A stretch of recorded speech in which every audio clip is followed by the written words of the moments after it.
देखो, आध्यात्मिक सत्य हम कैसे जान सकते हैं? इसको समझने में, जानने में सबसे बड़ी बाधा यह है, जिसने भी देखा वो मौन हो गया।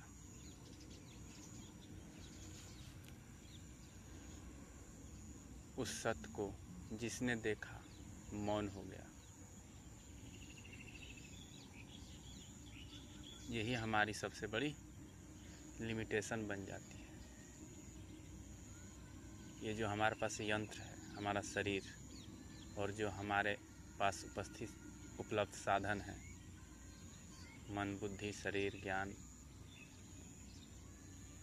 इतने त्रुटिपूर्ण हैं। लेकिन फिर भी ज्ञानियों ने, संतों ने, ऋषियों ने, जिन्होंने देखा, वो वास्तव में जिन्होंने भी देखा वो कभी भी बताना नहीं चाहते थे और ना ही व्याख्या करना चाहते थे। लेकिन उनकी दयालुता, करुणा, प्रेम के कारण उन्होंने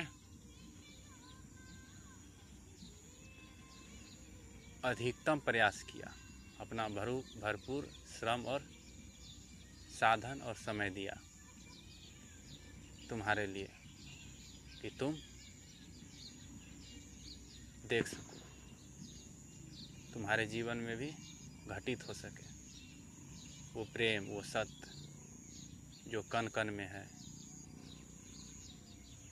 जो इलेक्ट्रॉन बन गया, प्रोटॉन बन गया, उससे भी ना जाने कितने छोटे बन गए, और उन्हीं से मिलकर पेड़ बन गया, पक्षी बन गए, कोशिका बन गए, शरीर बन गए, एक कोशिकीय बन गए, बहुकोशिकीय बन गए, मिट्टी बन गए, पत्थर बन गया, सजीव बन गए, निर्जीव बन गए, पृथ्वी बन गई, सूर्य बन गए, आकाश बन गए, ब्रह्मांड बन गई, आकाशगंगाएं बन गई।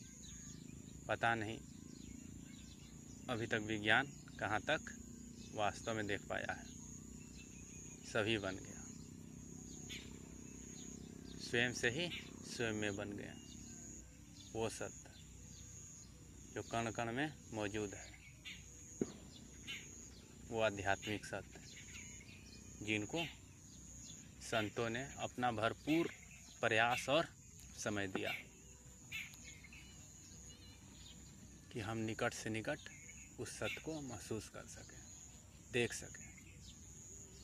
लेकिन ज़्यादा से ज़्यादा कोई भी संत गुरु तुम्हें,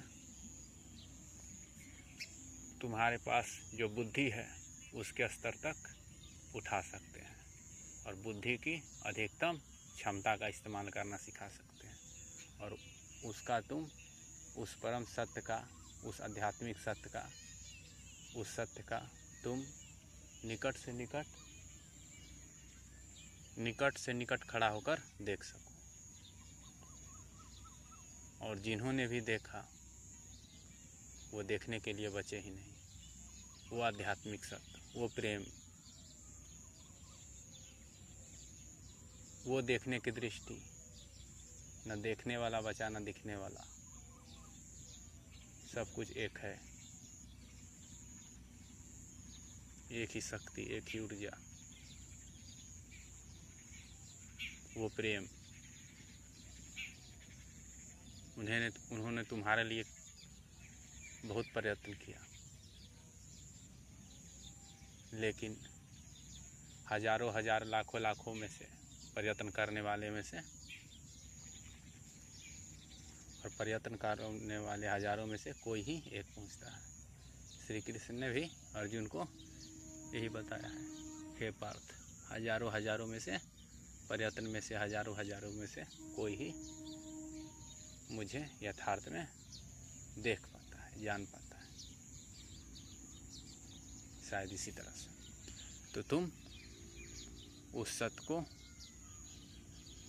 तुम्हारे जीवन में वह सत्य कब घटित होगा, कैसे घटित होगा, एक क्षण में घटित होगा, कब घटित हो जाए, ये तुम्हारी श्रद्धा, ये श्रद्धा जो है, एक ऐसा शब्द है जिसमें साक्षात परमात्मा बसे हुए हैं साकार रूप में होकर। वो श्रद्धा एक शब्द है, लेकिन इसमें किसी भी प्रकार का वासना से रहित है। एक ऐसी श्रद्धा जो स्वयं के अस्तित्व और उस परमात्मा के अस्तित्व को एक करने वाली धागा के समान है। परमात्मा खींचे चले जाते हो, तुम भौरा की तरह तेजी से गीत गाते हुए बढ़ने लगते हो। कुछ इसी तरह से है। जिन्होंने भी देखा उन्होंने बहुत ही कम शब्दों से बचने का प्रयत्न किया, क्योंकि शब्द का अर्थ तो सुनने वाले के श्रद्धा और नियत पर निर्भर करती है। वो उसका क्या अर्थ निकाल रहा है, उसको क्या सुन रहा है, उसको क्या समझ रहा है। और ये जीवन वो सत्य की अनुभूति के बिना और श्रद्धा से रहित कोई भी जीवन नरक के समान है। श्रद्धा रूपी बीज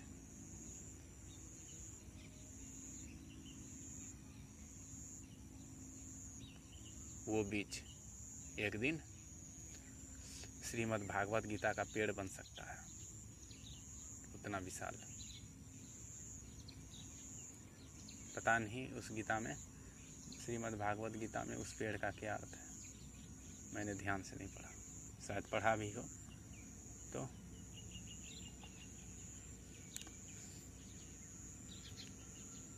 वहाँ पर कुछ और ही व्याख्या हो सकता है। लेकिन शायद वहाँ पर यह व्याख्या है कि तीनों गुणों से सिंचित ये विशाल वृक्ष ब्रह्मांड में अनंत रूप से फैलती चली जाती है। शायद कुछ ऐसा है। जो भी हो, शब्द तो शब्द ही हैं। उस रस को प्राप्त करना और उस रस को अनुभव करना, घटित होना और उस रस में गायब हो जाना ही हमारा लक्ष्य है, हमारा उद्देश्य। और उस लक्ष्य का अनुभव ये सब सिर्फ शब्द हैं। तुम यात्रा जारी रखो, कभी भी तुम्हारे जीवन में घटित हो सकता है, लेकिन ध्यान रखो श्रद्धा सबसे बड़ी मायने रखती है। जितने तुम्हारे अंदर श्रद्धा होगी, श्रद्धा जितना कम, जितनी तुम्हारा लगन होगा, जितनी तुम्हारी तड़फ होगी जितने तुम्हें अपने सखी, प्रेमी, सखा, प्रियतम की आस होगी, उतना ही तुम अग्रसर हो सकते हो।